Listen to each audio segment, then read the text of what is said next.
Hello மக்களே, சர்க்கரை அட்டைதாரர்களுக்கு குட் நியூஸ். அமைச்சர் போட்ட உத்தரவால் ரேஷன் கடையில் நடந்த அதிரடியை பாருங்க. ரேஷன் அட்டைதாரர்கள் அனைவருக்குமே பொருட்கள் முறையாக தங்குத்தடையின்றி வழங்க வேண்டும் என்று ரேஷன் கடை ஊழியர்களுக்கு அமைச்சர் சங்கரபாணி உத்தரவிட்டுள்ளார். தமிழகத்தில் உள்ள ரேஷன் கடைகளில் தினமும் பல்வேறு அதிரடி அறிவிப்புகள் வெளியான வண்ணம் உள்ளன. மறுபுறம் புகார்களும் ரேஷன் அரிசி கடத்தல் சம்பவம் நடந்து வருகிறது. குறிப்பாக தமிழக ரேஷன் கடைகளில் அனைத்து பொருட்களையும் ஒரே தவணையில் வழங்குமாறு ஊழியர்களுக்கு உணவுத்துறை பலமுறை உத்தரவிட்டும் அதை பல ஊழியர்கள் சரிவர பின்பற்றுவதில்லை என்ற புகார்களும் அவ்வப்போது வருகிறது. இதன் காரணமாக அனைத்து ரேஷன் கடைகளிலும் அதிரடியாக ஆய்வு செய்ய வேண்டும் என்று அதிகாரிகளுக்கு உணவுத்துறை உத்தரவு பிறப்பித்தது. இந்நிலையில் திண்டுக்கல் மாவட்டம் ராஜம்பட்டி ஊராட்சி அத்திமரத்து வலசு கிராமத்தில் நடைபெற்ற அரசு நிகழ்ச்சியில் உணவு மற்றும் உணவுப் பொருள் வழங்கல் துறை அமைச்சர் சக்கரபாணி கலந்து பங்கேற்றார்.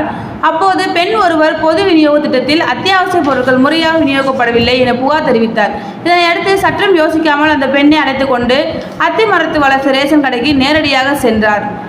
அந்த கடையில் வைக்கப்பட்டிருந்த அரிசி, பருப்பு, எண்ணெய் போன்றவற்றின் இருப்பு, அவற்றின் தரம் மற்றும் விநியோக பதிவேடு ஆகியவற்றை அமைச்சர் சக்கரபாணி ஆய்வு மேற்கொண்டார். அந்த கடையில் ரேஷன் பொருட்கள் முறையாக வழங்கப்படுவதையும் அங்கிருந்த பொதுமக்கள் முன்னிலையை உறுதிப்படுத்தினார். தொடர்ந்து அமைச்சர் அங்கிருந்து பொதுமக்களிடம் ரேஷன் கடைகளில் பொருட்கள் விநியோகம் குறித்து கேட்டறிந்தார்.